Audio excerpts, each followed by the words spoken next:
Srila Prabhupada. Even on the sun and moon, there are living entities.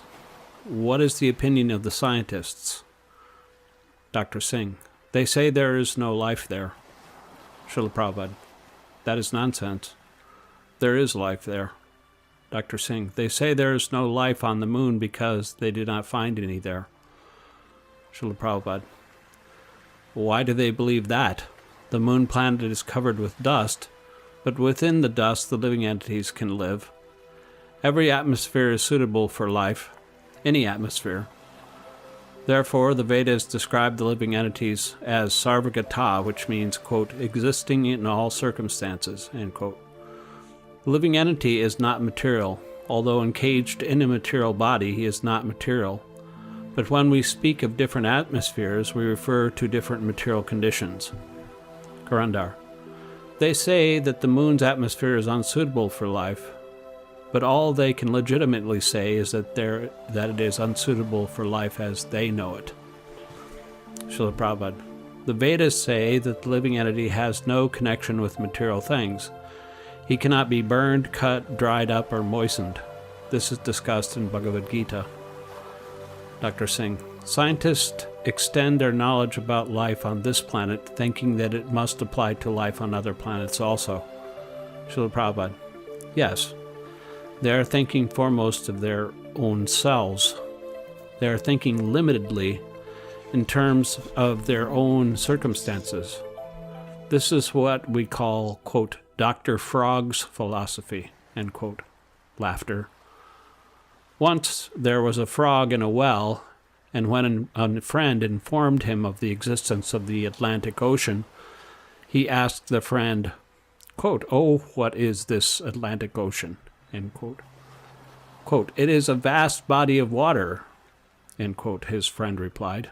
Quote, how vast? Is it twice the size of this well? End quote. Quote, oh no, much, much larger, end quote, his friend replied. Quote, how much larger? 10 times the size? End quote. In this way, the frog went on calculating.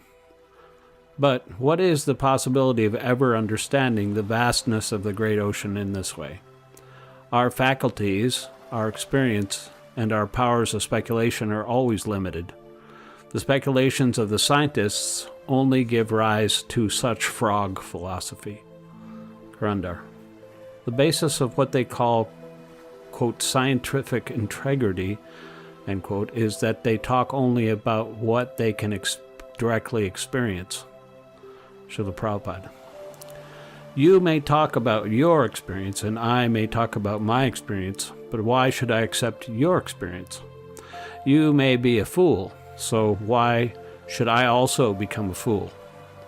You may be a frog, but suppose I am a whale. Why should I take your well as all in all? You have your method of acquiring scientific knowledge, and I have mine. Dr. Singh. Because the scientists haven't detected any water on the surface of the moon, they've concluded that no life could survive there. Srila Prabhupada. They haven't seen the whole surface of the moon. Suppose someone were to come here from another planet, drop into the Arabian desert, and then return home. Could he come to a complete conclusion about the nature of the whole earth? His knowledge would not be complete. Karandar. They have a device that senses water. They say they've had it orbit the moon. They've concluded that the moon has no water and therefore no life. Srila Prabhupada. Even if, as on the sun, there is apparently no water, still there are living entities there. How does a cactus grow in the desert apparently without water? Karandar. It gets water from the atmosphere. Srila Prabhupada. Yes, because the atmosphere contains all the elements needed to sustain life: earth, water, fire, air, and ether. In anything material, all these elements are present.